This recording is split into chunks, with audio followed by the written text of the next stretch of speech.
आज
येणारच पादुका आज थांबणार आहेत.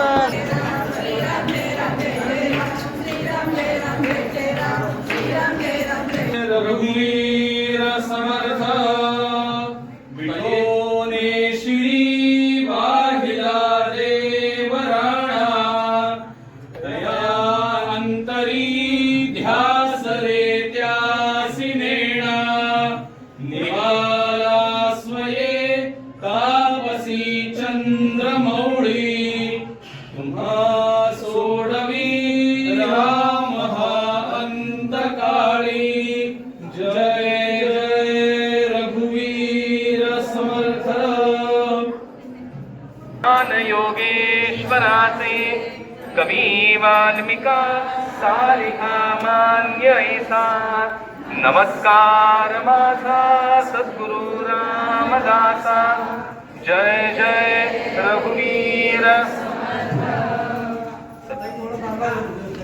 दर्शन घेऊ नका, एक 2 मिनिटं थांबा. इतका वेळ आपण छान भव्य मिरवणूक काढली समर्थांची. समर्थ चरण पादुका यापूर्वी देखील सोलापूर शहरात अनेक वेळा आलेले आहेत. श्री समर्थ सेवा मंडळ सज्जनगड ह्या संस्थेचा पादुकांचा हा प्रचार दौरा 2006 साली इथे आलेला होता. त्यानंतर आता 20 वर्षांनी इथे परत येतोय. त्यावेळामध्ये आपण इथे पंडितांचं आनंद मंगल कार्यालय होतं, तिथे आम्ही उतरलेलो होतो आणि काकू आहेतच आमच्याबरोबर आता. तर समर्थांच्या चरण पादुका जवळजवळ 20 वर्षानंतर परत येत आहेत. तर ह्या ठिकाणी सज्जनगडावर जे कार्यक्रम होतात ते सगळेच आपण इथे करणार आहोत. म्हणजे जणू काही आपण सज्जनगडावर गेल्यासारखं आपल्या सगळ्यांना समाधान वाटावं. आता सकाळी बरोबर 6 वाजता काकड आरती होईल. रोज सकाळी 6 वाजता. सज्जनगडावर 5 वाजता असते, पण लोकांना येणं शक्य नसतं म्हणून आपण 6 वाजता करतो. तर 6 वाजता काकड आरती होईल. काकड आरती बरोबर 5 ते 7 मिनिटाची असते. त्याच्यानंतर लगेच षोडशोपचार पूजा सुरू होते. समर्थांच्या चरण पादुकांवर पंचामृती अभिषेक घातला जातो. आपल्याला जर वाटत असेल तर आपण येताना छोट्या भांड्यात दूध, दही, तूप मग जे काय आपल्याला वाटलं तर घेऊन येऊ शकता. आणलंच पाहिजे असं नाही, नुसतं अभिषेकाला येऊन बसलं तरी चालतं. 7:30 वाजता समर्थांच्या चरण पादुकांची सकाळची प्रातः महाआरती होते आणि त्यानंतर 8 वाजता रामदासी मंडळी गावातल्या निरनिराळ्या भागात भिक्षेसाठी जातात. 8 ते 12 12 ते 3, 3:30 पर्यंत विश्रांती असते. 3:30 ते 4:30 हा कालावधी स्थानिक लोकांसाठी असतो. कोणाला काही सेवा अर्पण करायची असेल, गायन वादन इत्यादी. 4:30 वाजता करुणाष्टक सवाया हा कार्यक्रम जो सज्जनगडावर चालतो तो समर्थांच्या समोर इथे होईल. 4:30 ते 5:30. 5:15च्या दरम्यान समर्थांच्या चरणपादुकांची सायं महाआरती होते आणि सायंकाळी 6 वाजता मकरंद बुवा रामदासी यांचं अत्यंत सुश्राव्य असं कीर्तन होईल. तर ते कीर्तन आपण सगळ्यांना सांगा, आठवणीने सगळ्यांना घेऊन या. असं झालं पाहिजे की हे मंदिर आता कमी पडतंय असा अनुभव आला पाहिजे. आणि पक्क समजा त्या कीर्तनात आपण आलात तर आपल्याला असं वाटेल हे कीर्तन संपूच नाही, कारण आम्ही रोज अनुभव घेतो त्याचा.